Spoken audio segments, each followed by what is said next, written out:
Taksi sifariş vermisiniz, maşına əyləşirsiniz və sürücü ünsiyyət qurmağa başlayır. Düzdür, bəzən sürücü başqa mövzular barədə danışmır, problem deyil, 5 ulduz. Bəzi insanlar isə daha kommunikativdir, sürücü mövzunu danışıb bitirir. İndi isə sizin növbənizdir. Gərək siz də elə mövzu seçəsiniz ki, ona da maraqlı ola. Sizin üçün konspekt hazırlamışam. Bundan sonra taksi sürücülərindən ancaq 5 ulduz alacaqsınız. Videonun adını görə bilirsiniz, amma mən yenə də öz sualımı verim. Dünyanın ilk kütləvi istehsal olunan hibrid avtomobilinin hansı olduğunu bilirsiniz? Qarşılayın. Bezkraskaların gəlimi Toyota Prius'un yararlılıq hekayəsi və haqqında bilmədiyiniz faktlar. Yaşadılar kapısıymış takıcan. Tələbəm baladı, maz ver.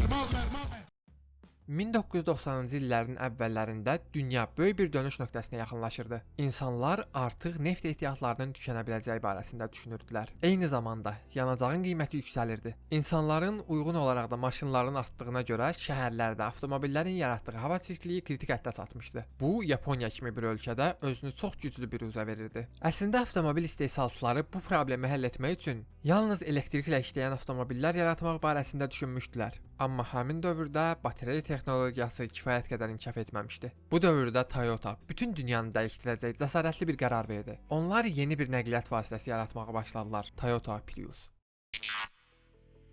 Toyota mühəndisləri 1993-cü ildə G21 adlı məxfi layihə üzərində işləməyə başladılar. İlkin layihə komandası yalnız 10 mühəndisdən ibarət idi. 21-ci əsrin avtomobili adlandırılan bu layihənin qarşısında əsas məqsədlər var idi. Yanacaq sərfiyyatını əhəmiyyətli dərəcədə azaltmaq, daha az zərərli tullantı buraxan avtomobil istehsal etmək və insanları elektrik enerjisi ilə işləyən avtomobillərin gələcəyinə inandırmaq. Prius üzərində ilk nəsildən 4-cü nəslə qədər işləyən Satoshi Ogisoya görə ənənəvi avtomobildən 1.5 dəfə daha yaxşı yanacaq səmərəliliyi kifayət etmirdi. Biz bunu 2 qat artırmalıydık və biz başa düşürdük ki, bunu ənənəvi üsullarla etmək mümkün deyil. Bu halda yeganə həll hibrid texnologiya idi. Həmin dövrdə elektrikli avtomobillər yalnız kiçik məsafələr qət edə bilirdi və onlara enerji yükləmək üçün hər hansı bir infrastruktur yox idi. Buna görə Toyota fərqli bir həll tapmalı idi. Bütün bunları nəzərə alan Toyota hibrid texnologiyası üzərində işə başladı. Toyota Prius 21-ci əsrin avtomobili olaraq inkişaf etdirilirdi. O ilk kütləvi istehsal olunan hibrid avtomobil idi və 1997-ci ildə Yaponiyada satışa çıxarılmışdı. Bir neçə il sonra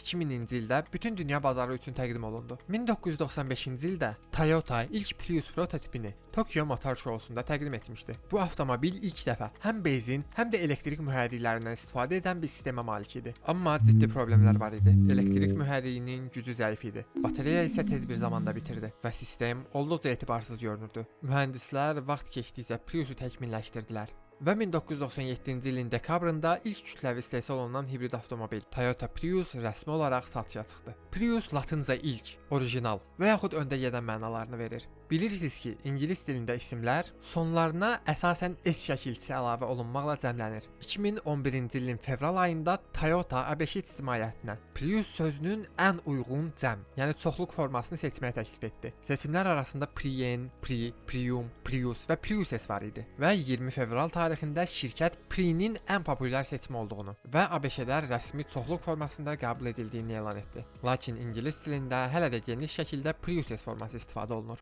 Toyota Prius tarixi boyu 5 əsas nəsildən keçib və uyğun olaraq hər dəfə texnologiyasını inkişaf etdirib. Toyota Priusun birinci nəsli XW10 1997-ci ildə təqdim edilmiş və 2003-cü ilə qədər istehsalda olmuşdur. Bu model dünyanın ilk kütləvi istehsal olunan hibrid avtomobili kimi tanınır. O 1.5 litrlik 4 silindrli benzin mühərriklə təchiz olunmuşdu. Yanacaq sərfiyyatı orta hesabla 100 km 5.1 litr idi. 2000-ci ildə bu model yeniləndi və NHW11 beynəlxalq bazarlara təqdim olundu.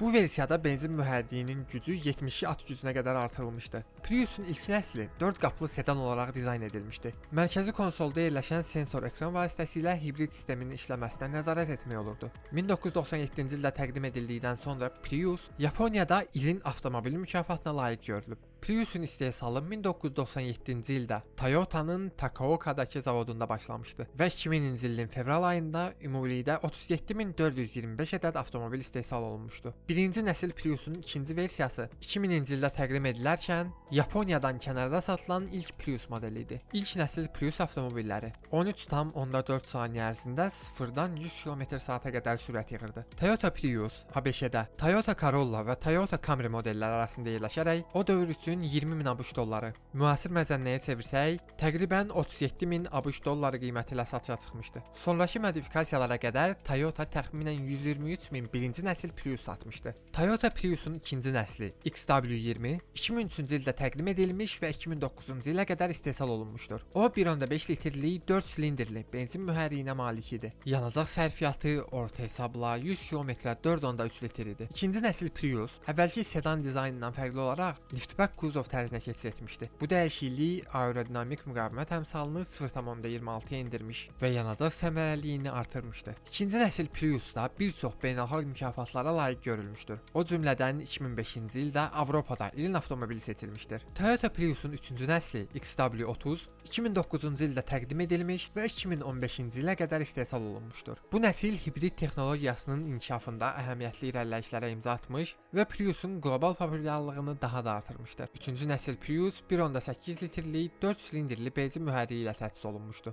Mühərrik 98 at gücünə malik idi. Yanacaq sərfiyyatı təxminən 4.7 litr idi. 3-cü nəsil Prius aerodinamik xüsusiyyətlərini daha da təkmilləşdirərək müqavimət əmsalını 0.25-ə endirə bilmişdi. 2009-cu ildə Yaponiyada ən çox satılan avtomobil olmuş və 2010-cu ilin oktyabr ayına qədər dünya üzrə 2 milyon ədəd Toyota Prius satılmışdır. Priusun bu nəsli sürücülərə 3 sürüş rejimi təqdim edirdi. Yalnız elektriklə, aşağı sürətlərdə hərəkət üçün EV rejimi, ən yaxşı yanacaq səmərəliliyi üçün Eco rejimi və daha yaxşı performans üçün Power rejimi. 2013-cü ilin iyun ayına qədər Toyota dünya üzrə təqribən 1 milyon 688 min 3-cü nəsil Prius satmışdı. Prius 2009-cu ildə Yaponiyada ilin avtomobili mükafatını ikinci dəfə qazanmışdı. Toyota Priusun 4-cü nəsli XW50 2015-ci ildə təqdim edilmiş və 2022-ci ilə qədər istehsal olunmuşdur. Bu nəsil Toyota'nın TNGA platforması üzərində qurulmuş ilk modeldir. Bu model 1.8 litrlik benzin mühərriyi ilə təchiz olunub. Yanacaq sərfiyyatı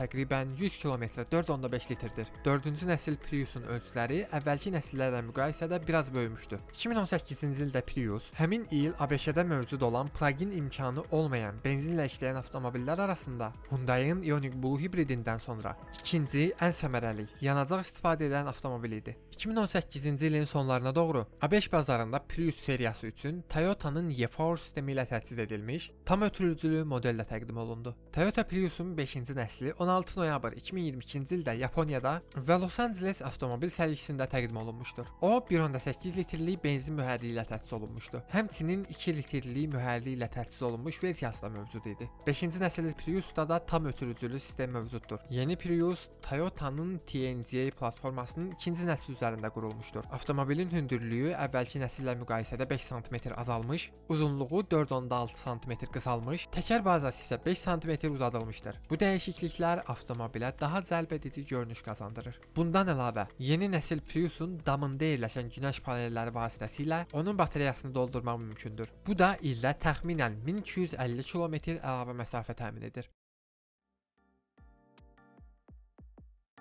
Toyota 1997-ci ildən bəri dünya üzrə 15 milyondan çox hibrid avtomobil satmışdır. Əlbəttə ki, bu satışların əhəmiyyətli bir hissəsini Toyota Prius təşkil edir. Priusun aerodinamik müqaviməti onu ən səmərəli avtomobillərdən biri edir. Toyota Prius əyləc zamanı yaranan enerjini elektrik enerjisinə çevirərək bunu batareyaya yükləyən regenerativ əyləc sistemi ilə təchiz olunmuşdur. Bu da uyğun olaraq avtomobilin ümumi yanacaq səmərəliliyini artırır.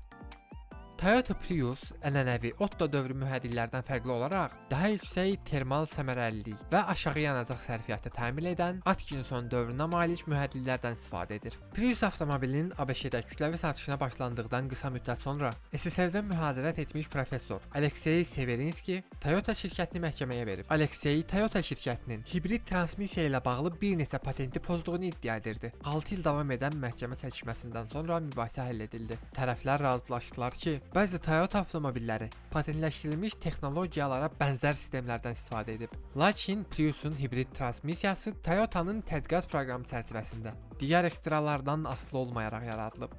ABŞ-nin Milli Sığorta Cinayətləri Bürosunun araşdırmalarına görə Prius avtomobilinin oğurluq səviyyəsi olduqca aşağıdır. Belə ki, 2008-2010-cu illərdə orta hesabla hər 78-ci avtomobil oğurlanmışdısa, Prius üçün bu göstərici 606 avtomobildən bir oğurluq təşkil edirdi. Üstəgəl oğurlanan Prius avtomobillərin 97%-i sahiblərinə qaytarılmışdı.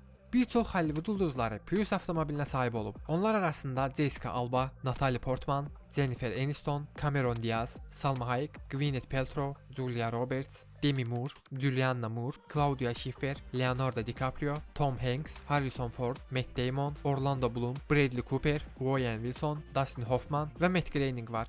Griffinlər, ingilis dilli adıyla Family Guy animasiya serialında isə Brian Griffin ikinci nəsil Toyota Prius sürür və bu animasiyanın özündə də tez-tez zarafat mövzusu olur. Thanks, Brian. Oh, breaks out. Nice try, Peter. Bu videoda sizə Toyota Prius avtomobilinin tarixi barəsində danışdım. Müxtəlif mövzularda bu cür maraqlı videolar izləmək üçün kanalıma abunə olmağı unutmayın. Videonu paylaşaraq mənə dəstək ola bilərsiniz, öz fikirlərinizi şərh hissəsində mənimlə bölüşə bilərsiniz. Sağ olun, salamat qalın.